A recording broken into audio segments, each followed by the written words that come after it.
É difícil achar um momento crucial em mim.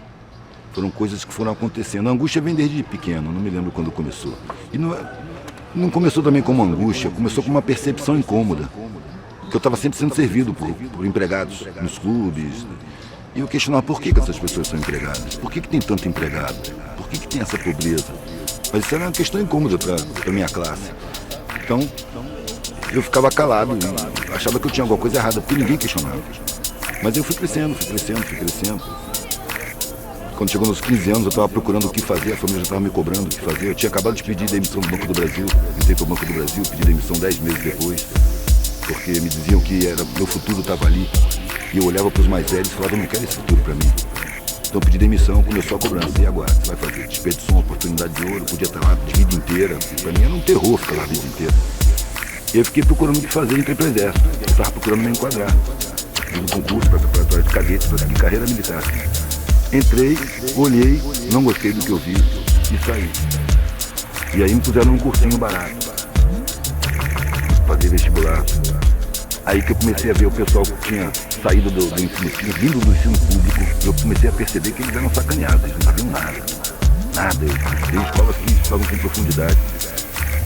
E acabei entrando na faculdade, inclusive por conta da família, porque eu não via nenhum curso para fazer. Eu fui por eliminação. Peguei todos os currículos e fui eliminando. Não quero mais ver física, não quero mais ver biologia, não quero mais ver química, não quero mais ver matemática. E aí sobrou 2 cursos, arte e direito. A arte para minha família era um terror, não era sério. Aí eu entrei para direito. Na verdade eu entrei no meio acadêmico, eu não queria ser advogado. No meio acadêmico eu vi as discussões sobre a sociedade e tal. Com 3 meses eu percebi que era tudo teoria. Daqui a pouco aqueles caras iam ser os doutores e iam estar enquadrados. E ali eu já estava com a intuição forte de que aquela vida não tinha sentido para mim. Só que eu não queria maltratar a família de novo. Quando eu saí do exército foi uma comoção danada. Agora, se você pode localizar um momento mesmo, foi nesse período acadêmico. Porque depois de um sonho onde eu ia morrer e acordei decepcionado por não ter morrido, pelo menos ia ter alguma coisa nova. E aí, depois disso, eu percebi que eu estava preferindo morrer do que ter aquela vida. Não parecia fazer nenhum sentido. Enquanto os mais velhos diziam que sim, tinha sentido, é porque eu era novo, que eu não fosse impulsivo, que eu continuasse, terminasse, seguisse. E eu olhava para aquilo e eu sentia que não era. Mas os mais velhos que eu amava diziam que sim, que era por aí, que eu era inexperiente, que eu não sabia. Daí eu encontrei um velhinho no saguão, eu conto sempre essa história. Encontrei um velhinho no saguão do meu prédio, que era milionário. Morava na mansão, ele vinha pro saguão do meu prédio com enfermeira, porque ele era viúvo, solitário, morava sozinho naquela mansão enorme. Vinha pro saguão do meu prédio, porque ali ele via gente, conversava, as pessoas conheciam ele, que ele era conhecido, saiu no jornal e tudo mais. Como milionário, um empresário bem sucedido de importação e exportação lá no Espírito Santo. E ele me falou que, sem eu pedir nem nada, no dia que eu passei ali saindo e ele estava sozinho, ele falou, menino, senta aqui. E começou a falar o que eu precisava ouvir. Eu fiz tudo o que disseram para eu fazer. E eu estava ouvindo o que eu devia fazer. E a sensação que eu tenho é que mentiram para mim lá no começo da minha vida. E eu corri atrás dessa mentira a vida inteira. Ele estava relatando, com a vivência dele, o que eu estava intuindo. As pessoas me veem como um milionário, bem-sucedido, um empresário de sucesso, vitorioso. E eu por dentro me sinto um fracassado. Passei a vida inteira sem pensar na morte. Mas eu envelheci. Estou com quase 90 anos. Estou tomando um monte de remédio, só posso sair de casa com enfermeira. Então eu estou sentindo que a porta da morte está aqui na minha frente. Quando eu senti, claro, que a minha vida está acabando, eu olhei para a minha vida, ela tinha perdido completamente o sentido. Velho, esse foi o... Eu saí do lado dele, fui direto para a secretaria da universidade e pedi desligamento. Eu não quero mais ser doutor. Procurar um sentido para a vida. Eu não sabia o que eu ia fazer. Eu sabia o que eu não ia fazer. Mas eu já tinha viajado de carro, desde que eu saí do exército, eu saí com couro duro, né? De sobrevivência, guerra na selva, manobra.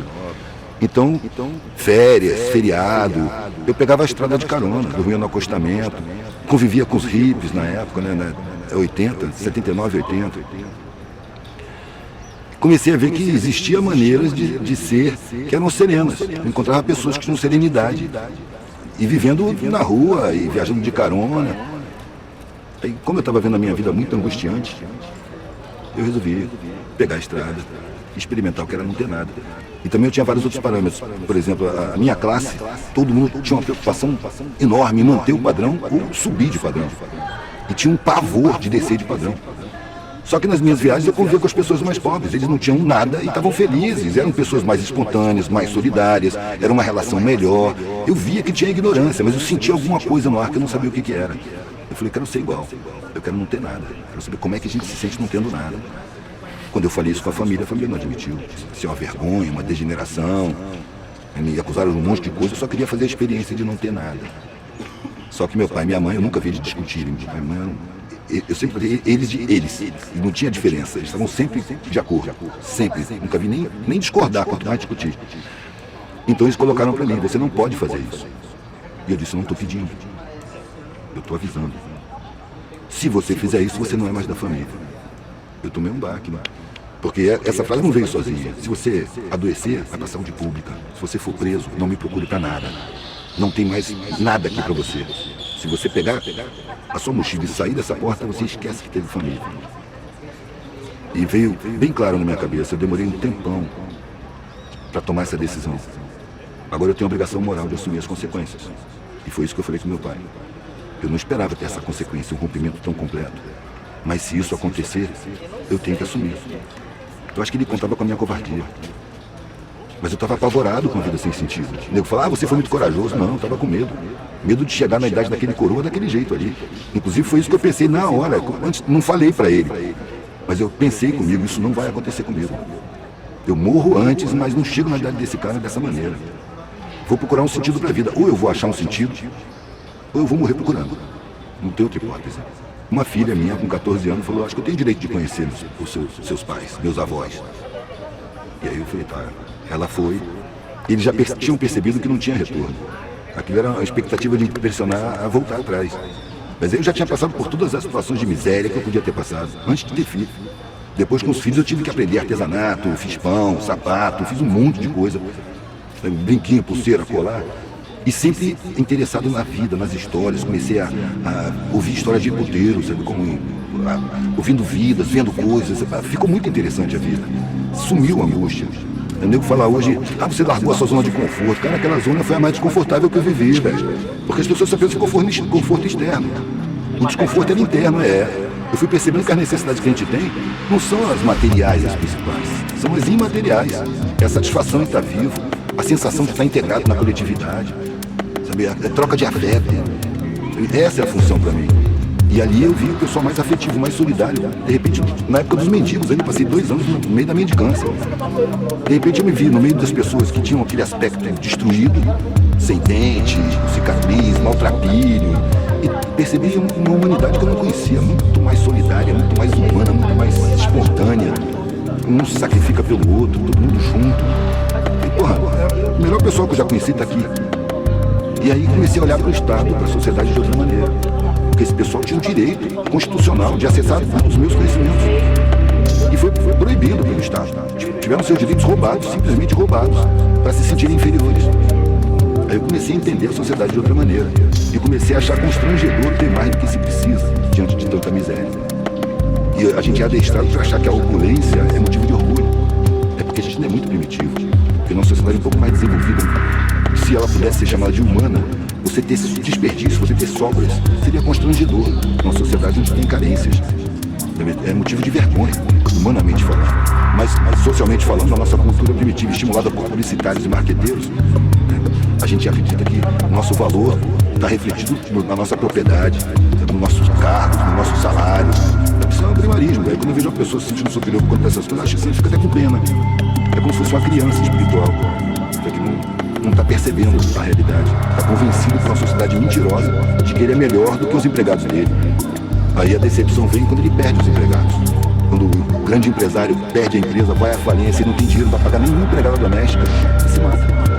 Ele não sabe fazer nada. Cadê a força que ele tinha? Enquanto que eu vejo na parte de baixo, as pessoas perdem tudo que tem várias vezes na vida e nunca se desesperam, nunca se matam.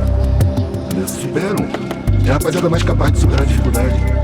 Eu acho que é a rapaziada que tem o potencial de realmente construir uma sociedade mais humana.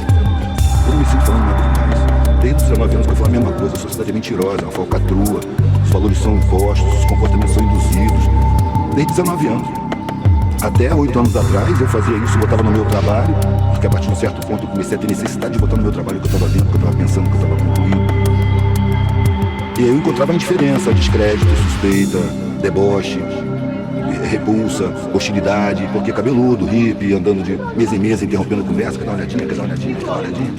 De vez em quando aparecia alguém que olhava o meu trabalho, nossa, cara, reflexão, pá. Aí eu percebi que eu estava garimpando. Estava passando por pessoas superficiais que me repeliam e de vez em quando encontrava uma exceção à regra, uma pedra rara. E aí esses compravam e assim eu fui vivendo até que um dia eu estava expondo na rua, chegou um casal com a câmera, que era um estudante de jornalismo, fazendo um trabalho de conclusão de curso.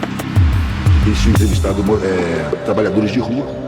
Tinham até concluído o filme, mas eles foram comemorar em Santa Teresa e me viram expondo e falando com as pessoas, como eu sempre falo.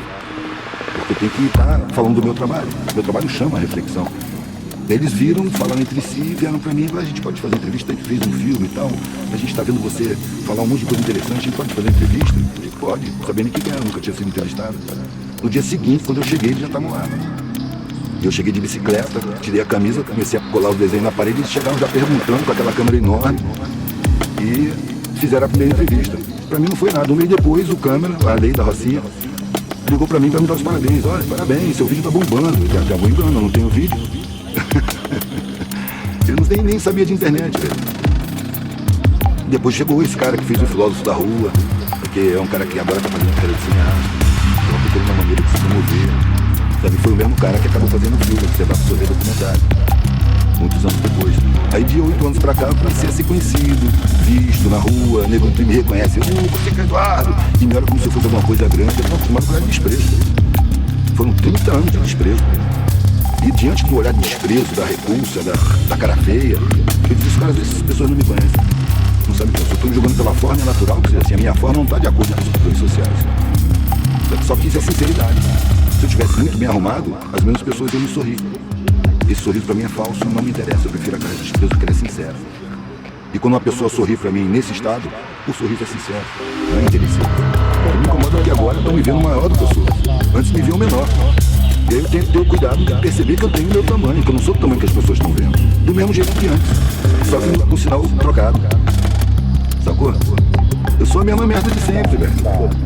Não sou mais do que ninguém, só tô olhando. Eu tive pontos de vista distintos que me deram condição de ver a sociedade dessa maneira. Mas eu acho que eu tô vendo o óbvio e falando o óbvio. O que eu vejo na cara das pessoas quando eu falo assim pra uma plateia, o que eu vejo nos olhares é reconhecimento do que já sabem. Sabem, mas não acreditam. Aí eu tô falando que é óbvio. A religião, velho, é a codificação do incodificável. É a explicação do inexplicável. Eu acho que o ser humano não aceita a sua incapacidade de compreensão, então inventa verdades para suprir essa carência. Isso é arrogância, é falta de humildade. A gente é insignificante, o planeta é insignificante dentro do universo. Como é que eu vou estar em contato direto com o ser supremo do universo? Aí acontece essa coisa ridícula, você supõe que o ser supremo do universo está em contato com você, que toma conta do que você faz dentro do banheiro, te manda um carro de presente ou um câncer de castigo, está aí à disposição da humanidade, esbilhotando a vida de cada um. Isso é o amesquinhamento da divindade. Eu prefiro a ignorância, velho, eu me abraço com a ignorância para não cair no ridículo. Eu não permito que a minha razão se meta onde ela não tem alcance. Porque para mim a religião chegou no ponto de ser controle. Olha os evangélicos aí, ascendendo no poder social, tomando conta, se comportando totalmente em oposição ao cristianismo. O protestantismo apareceu exatamente para legitimar o lucro. E aí Deus, ele premia você com riqueza material. Você viver com riqueza material, você tem que viver se defendendo, você não confia em ninguém, você se cerca de falsidade, de interesse. Você não tem mais espontaneidade na vida. Você tem que ficar preocupado, é um mundo cheio de miséria. Se você tem mais do que você precisa, você está em risco. Para começo de conversa, você está em risco. Em segundo lugar, você não tem mais sinceridade para você, porque todo mundo fica simpático, todo mundo fica legal, todo mundo está a seu serviço, todo mundo é leal, honesto, de boa vontade. E é um mundo falso. A gente não precisa disso tudo. Se patrimônio fosse o sentido da vida, quem não tivesse patrimônio não morria. No entanto, morre, o patrimônio fica tudo aí. Às vezes divide a família que briga pelo patrimônio. A gente não precisa disso tudo, velho. E a vida é muito rápida, ela acaba. Pra quê grandes patrimônios? Se você vai constituir igual o velhinho, passou a vida inteira constituindo o patrimônio e aumentando o patrimônio. Quando chegou no fim da vida, olhou para trás, não tinha sentido. Ele só queria afeto. E afeto ele nem pensou nisso. A gente passa por um adestramento social, pela educação, pela cultura, pela publicidade, de que felicidade é consumir. E é mentira. Você ter valor e ter patrimônio. É mentira. É porque a sociedade ainda não chegou no patamar de humana. É uma sociedade patrimonial, é uma sociedade empresarial, é uma sociedade onde o lucro e o patrimônio valem mais do que a vida. Isso é evidente. Todo dia. Começa nas crianças, velho. Você mete uma criança na escola, pronto, ela vai ser enquadrada. Não pode ter alegria enquanto aprende. Por quê? Adulto não pode ter alegria enquanto trabalha. Você vai deixar para ver nas horas vagas. A maior parte dos postos de trabalho. É exato. Você vai viver nas horas vagas. Vai esperar 11 meses para viver um mês. E quando chegar no fim do mês, você está deprimido, porque você não gosta do que você faz. Daí eu falei isso com meus filhos, cara. Não escolhe um trabalho que te dê dinheiro que você não goste. Não vale a pena você fazer o que você não gosta por dinheiro. Porque com o tempo você adoece, vai precisar do dinheiro para se tratar. A gente não precisa de muita coisa, a gente precisa de satisfação em viver. Então escolhe um trabalho que você adora. Você adora passear com o cachorro, é tudo que você quer. Vai passear com o cachorro. Não se preocupa, porque seguro que você tem é que vai morrer. Eu me senti um recepcionista, recebendo pessoas que ficavam sob a minha guarda até que eles pudessem se sustentar. Simplesmente assim. Como ia ser isso, eu não sei. O principal para mim era dar uma boa alimentação, porque eu tenho medo da saúde pública, e era a saúde que eu tive, não é nem a saúde, é o sistema de medicina que eu tenho acesso. Então era só orgânico, comida cara. Às vezes eu entregava a casa, velho, porque se eu pagasse aluguel e conta, eu não tinha dinheiro para comprar a comida que eu dava para eles.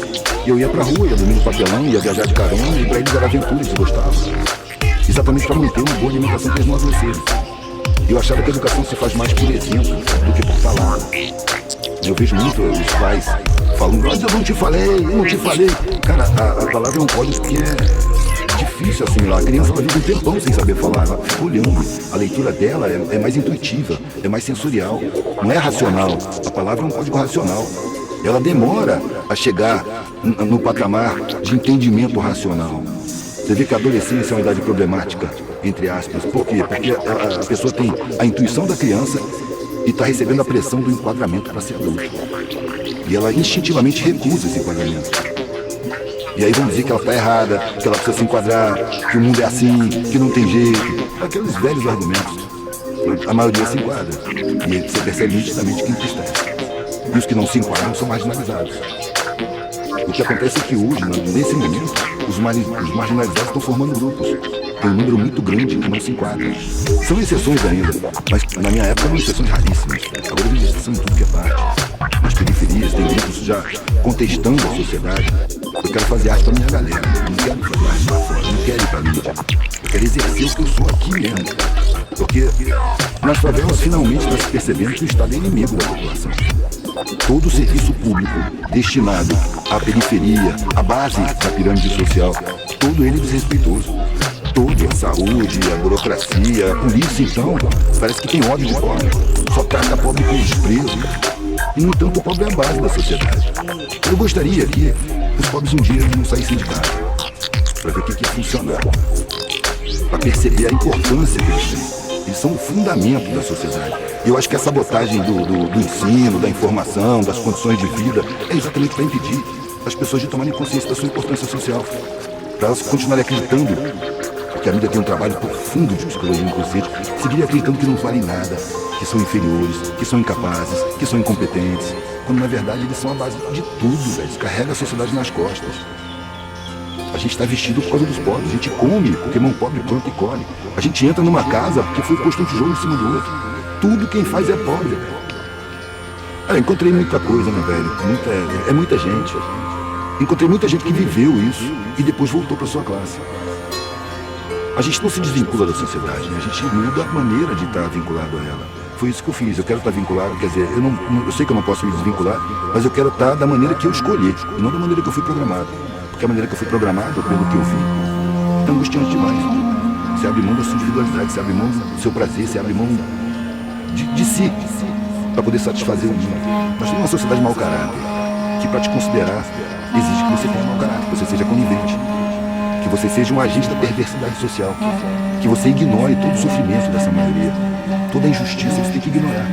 Se você tem um pingo de consciência, um pingo de sentimento, você vai se maltratar para ser respeitado.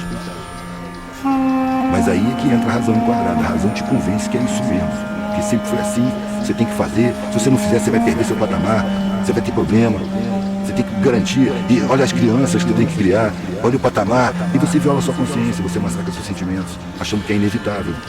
Por isso que as pessoas correm para o antidepressivo, que é um entorpecente de consciência e sentimentos, para você seguir uma razão que está aprisionada em valores falsos, criados por uma galera que é contratada para fazer a cabeça da população. Psicólogos do inconsciente, publicitários, jornalistas, antropólogos, sociólogos, tudo contratado, colocado na mídia, constituindo laboratórios de pensamento que planejam a mentalidade a ser implantada, os valores, a visão de mundo, a própria realidade, eles distorcem, e a mídia vai dentro da casa de todo mundo e coloca. Há pouco tempo atrás eu soube que o Estado estava dando conversor de televisão digital na cesta básica. É generosidade isso? O Estado não garante os direitos constitucionais, não garante boa alimentação, não garante moradia, não garante porra nenhuma, mas dá o conversor de televisão digital. Isso é controle mental, é evidente que é controle mental. Precisa ter uma televisão na casa daquele miserável para que ele continue se sentindo incompetente. O cara não tem chão na casa dele, mas ele tem uma televisão ali funcionando. Isso é uma necessidade do sistema social. A televisão é o que eu sempre digo, velho. Quando você liga a televisão, você acabou de abrir a porta para o inimigo. Ele vai lá dentro da sua cabeça para construir a sua visão de mundo, construir os seus desejos, seus objetivos de vida, suas opiniões, seu comportamento, seus valores. Só que tudo implantado, tudo artificial, tudo falso. Se a gente pensar no imediato, com essa corja que se aboletou no aparato público, parece que já está piorando, né? Mas acho que a coisa é pendular. A coisa vai... Mas o pêndulo vai caminhando. Não está parado, não tem nada parado, está tudo em mutação permanente. A gente nasce no processo de mutação. Eu acredito que essa sociedade está entrando em agonia, em colapso. E ela vai colapsar. Isso vai trazer muito sofrimento. A impressão é de que está piorando. Mas a coisa não é simples assim. Eu acho que estão brotando embriões de consciência nas periferias que nunca havia antes. Há pouco tempo atrás eu entrei em Acari e o cara, quando me viu, falou: porra, Edu, ainda bem que tu chegou, cara, só tem gente alienada aqui, porque a rapaziada do Centro Cultural, do Comitê Cultural, estava tudo fora, ele estava sozinho ali com a galera da favela, todo mundo estava lá dentro, lendo, vendo vídeo, era um Centro Cultural. E quando ele falou isso, eu falei: velho, tempos atrás, nas favelas, não tinha ninguém reclamando de alienação. Agora em toda favela que eu vou tem. As favelas não tinham órgãos de informação, agora tem. A Maré tem 5, 6 jornais da Maré, a TV Tagarela da Rocinha, tem um Raiz em Movimento do Alemão. Gente que já está vendo a sociedade de outra maneira, que ainda são, dentro da favela, vistos como os loucos. O cara é meio maluco. Só que a favela não tem esse poder de discriminação que a classe média tem. Eles são malucos, mas a gente brinca com eles. Só que não é motivo para ter raiva deles. E aí as crianças estão vendo esses caras, admirando esses caras, tendo uma alternativa de referência, que antes era só o tráfico. O tráfico, ele atraía, não por ser tráfico, mas porque o traficante, ele portava todos os símbolos que a televisão botava no subconsciente que é necessário ter para ter valor social. O cara tinha roupa de marca, boné de marca, cordão de ouro, e ainda encarava a polícia. Na favela, a polícia é inimiga, chega esculachando com todo mundo. Bala passa de parede a parede como se as paredes fossem de manteiga. E dia de morro lombrado, ninguém dorme na cama, todo mundo dorme no chão.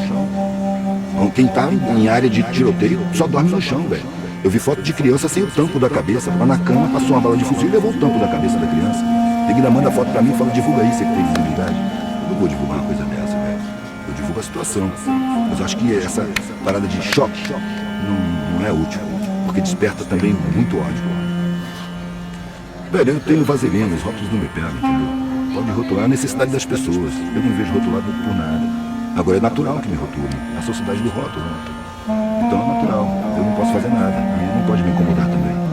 Eu sei que eu estou seguindo minha consciência, eu acho que minha intuição me diz que se eu sigo minha consciência eu estou bem com a espiritualidade. Eu estou bem comigo mesmo, eu estou em paz interna. Mesmo com todos os incômodos que eu tenho, eu não tenho incômodo comigo e com o meu comportamento. Eu não me sinto dominado, eu me sinto inserido, mas da minha maneira. E eu comecei a botar o que eu vejo no meu trabalho, não foi para esclarecer ninguém, foi para desengasgar. Eu não tinha intenção de fazer a cabeça de ninguém, de abrir a cabeça de ninguém, de conscientizar ninguém. Eu tenho minha consciência para tratar.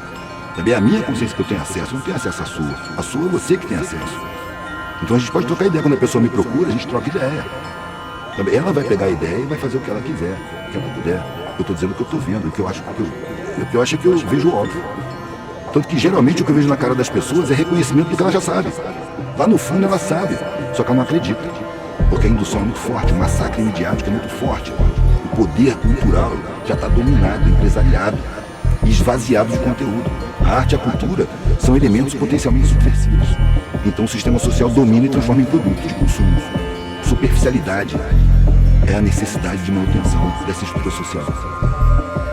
As coisas foram rolando muito intuitivamente. Quando eu cansei de pedir comida, eu comecei a fazer brinquinho, pulseira e colar e aprender com os hippies. No meu primeiro alicate eu achei no lixo. Eu limei com pedra de amolar, ele era um jacaré, eu arredondei e comecei a torcer arame, fazer umas coisas horríveis, mas fui trabalhando. Sabe? Na gravidez já da primeira criança. Quando a gente descobriu a gravidez foi em Itabuna. A gente fez um teste de farmácia. A gente estava viajando de carona, não tinha casa.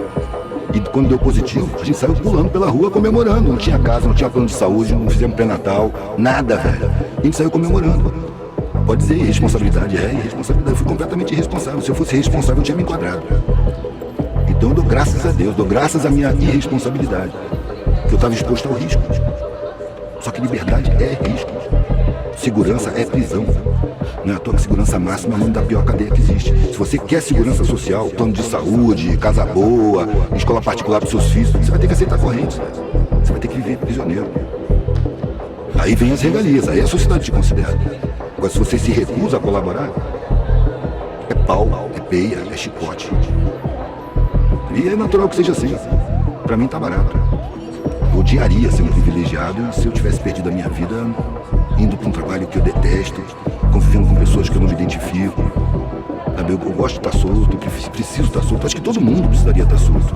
Mas o medo implantado pela cultura social, pela mídia, né, pela escola, o modelo de ensino que ninguém questiona, ele não é humanista, ele é empresarista. Ele prepara competidores para o mercado de trabalho, não seres humanos para integrar uma sociedade harmônica. Aliás, qual é a escola que fala em harmonia social? Não tem. Você tem que vencer na vida, é o inferno. Quando eu percebi que uma vitória gera várias derrotas, eu falei, a alegria da vitória não vale a pena. Eu não quero que minha alegria seja calcada em tristezas alheias. Então eu parei, não quero competir, eu quero viver. E é isso que eu tô fazendo, não tô querendo vencer. No final, você morre, velho. Vencendo ou perdendo, você morre. E quando você morre, você olha pra trás, na hora que você vai morrer, você olha pra sua vida. A maioria das pessoas vê um vazio. Todos os valores perderam sentido, eram todos formais, eram todos superficiais. O conteúdo ficou esquecido em segundo plano. No adestramento social, a gente é convencido que o sentimento é uma fraqueza, uma fragilidade, esconde o sentimento. Isso é bem... tem seu motivo, né? O sentimento, ele não é tão adestrável quanto a razão. Então você desvaloriza o sentimento e prioriza a razão. O que eu fiz foi inverter isso aos 19 anos. Quem vai me comandar é o sentimento. A razão vai assessorar o sentimento para colocar em prática o que o sentimento decidiu. Mas eu vou fazer o que eu sinto. Porque a razão foi condicionada. A razão pode ser aprisionada. E ela é aprisionada. Né? Desde que a criança entra na escola, que ela tem que dividir. Né? A hora de estudar, seriedade. Brincadeira na hora do recreio. Que é um punhadinho de tempo. A maior parte do tempo você tem que estar no sacrifício. Então já vai sendo adestrado. E entra no ensino médio, e entra na universidade. Aí já tem os patamares. Na academia, não devia ter nem o nome de curso superior, velho. Devia ser curso de responsabilidade social. Devia ter um pórtico dizendo: você está entrando numa escola de ensino superior que é vedado aos seus irmãos que têm direito. Portanto, você está adquirindo uma responsabilidade social muito grande. E a sua função é levar esse conhecimento para quem tem o direito e não tem acesso. A pessoa sai se sentindo superior, que não tem um curso superior, que não tem universidade. É uma ilusão, mas é estratégia. É uma forma de impedir o saber, de alcançar a sabedoria. Porque aqui na escola você arruma o saber, velho, mas sabedoria você arruma na vivência. Então as periferias têm muito mais sabedoria por necessidade de sobrevivência. Porque eles vivem apinhados e tem que se harmonizar, velho.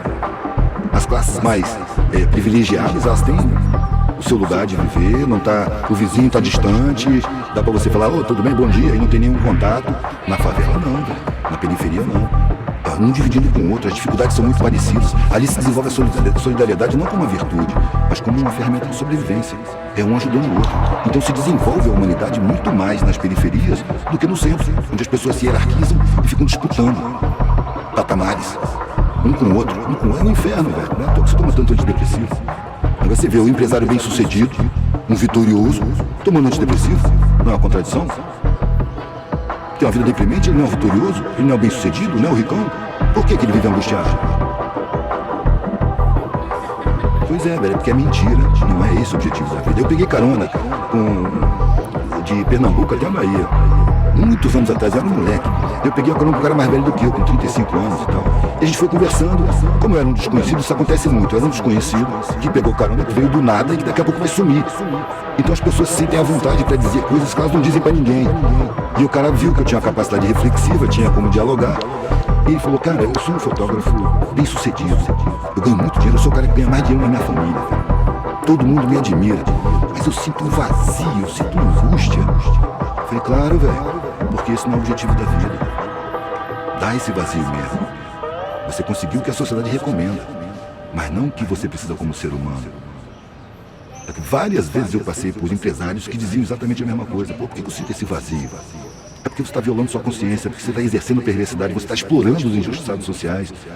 Sabe? Se eu pago um salário de merda para um cara trabalhar para mim, eu estou sendo conivente com a injustiça social, estou sendo cúmplice, eu estou me aproveitando da injustiça social. Porque ele tinha o direito de ascender socialmente, ele tinha o direito de acessar as escolas todas até a universidade. É direito constitucional, mas o Estado não cumpre sua Constituição com a massa mais pobre.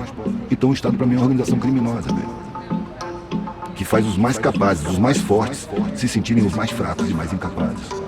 E convence, ilude os que dispõem de grana e privilégio de que eles são fortes. E não são, eles são dependentes. Precisam dos de baixo, sem os de baixo eles não são nada. Seria bom, porque eu escuto às vezes em favela, ou em periferia, porque a sociedade estimula o confronto e a revolta. Vai ser o caos quando a favela for pro centro, quando a periferia for pro centro, quando o morro descer pro asfalto. Eu peço atenção para perceber que todo dia, escuro ainda, o morro começa a descer pro asfalto e a periferia lota os transportes públicos para chegar no centro. E é exatamente isso que faz a sociedade funcionar. No dia que o morro não descer pro asfalto e a periferia não for pro centro, para tudo. Para tudo, seria uma experiência muito boa. Porque aí apareceria quem é que é importante, quem é que vale mais, que são exatamente os que são convencidos de que valem menos. Pela forma e não pelo conteúdo. O melhor da humanidade está nas periferias. E eu acho que essa sociedade está colapsando e vai morrer, está em agonia já. Só que isso é uma coisa de gerações. Não é uma coisa para uma vida. Outra ilusão criada é você mudar o mundo. Ninguém precisa mudar o mundo, porque o mundo é mutação permanente desde que ele apareceu. A gente participa dessa mutação e tem pouco tempo. Não tem bilhões de anos. Quanto tempo tem uma vida? Umas dezenas de anos. Você vai participar. A diferença é como você participa. Enquadrado ou não. Da forma programada ou não. Porque eu queria era participar da forma que eu escolhi, não da forma que eu fui condicionado, e que foi cobrada. E como eu não quis, eu fui banido. E participo assim, dessa maneira. E me sinto bem participando assim. Mesmo correndo todos os riscos, mesmo tendo passado por um monte de coisa que eu passei. Às vezes eu escuto, eu queria viver assim, que nem você. Eu sei que não. Não queria, não. Ninguém gosta de acordar com butinada de polícia, ser abordado com agressividade o tempo todo. De ser olhado com estranheza, com hostilidade, com repulsa, com medo. Agora não, porque eu tô cheio de cabelo branco, né? Até a polícia já não bate mais. Com o tempo, né, a coisa foi diminuindo. Mas aquilo tudo eram lições, eu precisava passar por aquilo tudo. De desenrolar com o delegado. Aí que eu fui entender por que era necessário que a família cortasse relações comigo. Porque eu tinha que desenrolar diretamente com o sistema de segurança, com o sistema de saúde, com o trato público. Era coisa do meu aprendizado. E se eu pudesse passar a mão no telefone de socorro, eu não teria passado por um monte de coisa, eu não teria aprendido um monte de coisa. Aí, com o tempo, eu fui percebendo a necessidade. A vida foi se mostrando um esquema. Quando eu olho pra trás agora, eu entrei no exército e ganhei couro duro, porque depois eu fui andar no sertão e eu conhecia a minha capacidade física pra suportar sede, pra ir em qualquer lugar, pra me defender de cobra, pra perceber as condições, pra não ter medo. Eu já conhecia a capacidade corporal, quanto tempo eu aguento sem beber água, quanto tempo eu aguento sem comer, quais os recursos que eu posso usar. Isso aí o exército me preparou. Assim também eu fui preparado para falar, porque eu tive que manguear nas épocas que eu não podia expor em banca, porque a guarda municipal tomava, eu botava no painel e saía de noite, de mesa em mesa, de bar em bar. Isso me deu facilidade de falar, porque você trata com 300 mesas e você escuta qualquer coisa, você tem que tratar com todo tipo de recepção, desde o medo até a hostilidade franca. Isso aí pra mim é merda, vocês são um bando de vagabundo. E falar, vocês não tem medo, tô sozinho. Até a idolatria mais ingênua. Você é isso. A gente tem graus de liberdade, mas eu acho que liberdade, no sentido pleno da palavra, é você existir sem necessidade nenhuma. Enquanto você tiver alguma necessidade, você está preso a essa necessidade. Então não existe a liberdade para nós. Existem algumas liberdades, porque a sociedade é feita para acorrentar a gente. Padrões falsos, valores falsos, realidades falsas, muito medo, muita ameaça. Sabia o medo, velho? Na verdade, quando eu disse que eu era corajoso, eu fui movido pelo medo. Medo de chegar no fim da vida, olhar para trás e ver uma vida sem sentido. Eu, como sou artista plástico, não vou comparar a vida com um quadro. Desde que você nasce, você pincela o quadro. E vai pincelando quando você está vivo. Você só assina o quadro na hora que você morre. Então, quando eu for assinar o meu quadro, eu quero olhar para o quadro e falar: eu não aceito não gostar dele. Nada, velho. Deu pra tu?